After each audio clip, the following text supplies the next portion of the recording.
I'm Mary Claire McLaurin with the Arkansas State Police. Thank you, Chairman, members, for allowing me to speak to you today.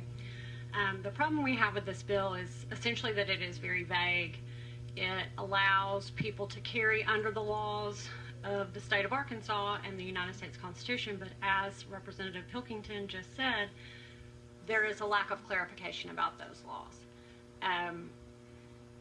The ways that it could affect state police are very significant. First of all, if you allow people to carry concealed without a concealed carry license, what would be the purpose of the concealed handgun carry licensing statutes?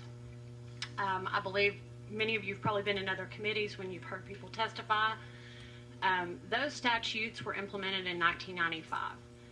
They established the right to carry a concealed weapon in the state of Arkansas with a license. They also implemented a $100 fee for that license. They gave state police the sole responsibility for administering that program. In a way, the legislature at that time intended the concealed carry licensing fees to fund state police. Over the past 22 years, we have come to rely on those funds. And at this point, if you eliminate or reduce the concealed handgun carry licensing fees or that program, which this bill could do if you allow people to carry without a concealed carry license, that could potentially have an impact to our agency operations of up to $2.9 million a year. That is not what funds the concealed carry licensing section. That funds agency operations, cars, salaries. People will go home if there is no concealed carry licensing fees paid to state police. Additionally, if you allow people to carry concealed or open without a license, those people have not been vetted and do not have training. While there is a statute that says that convicted felons and people who have been mentally adjudicated mentally incompetent cannot carry, there are several other classifications under federal law that prohibit people from carrying. And regular law enforcement officers do not have access to that information. That information is contained in a NICS database that is maintained by the FBI. So if you're in that NICS database because you've been convicted of a misdemeanor crime of domestic violence in another state, a regular law enforcement officer would not know that if they stopped you with that weapon. So potentially this bill could allow people who are barred by federal law from possessing a firearm to carry, and regular law enforcement officers would not be aware of that. Again, they would allow people.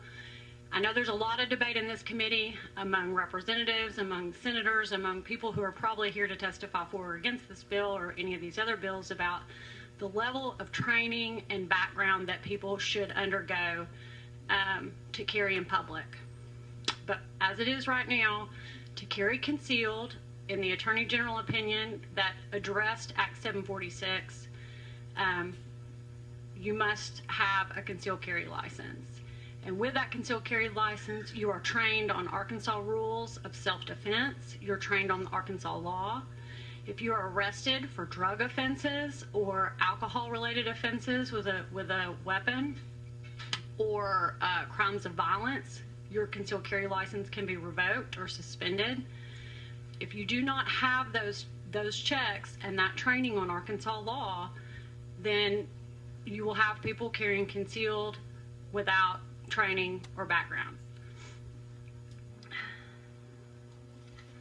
I'm not sure if Lieutenant Gentry.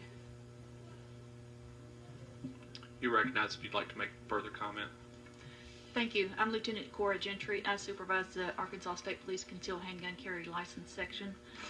One other thing that I was going to point out, that if this is clarification of Act 746, that maybe it needs to go where Act 746 was codified, which is in 573.112 and not in the concealed carry section. All right. Seeing no questions, thank you for your comments.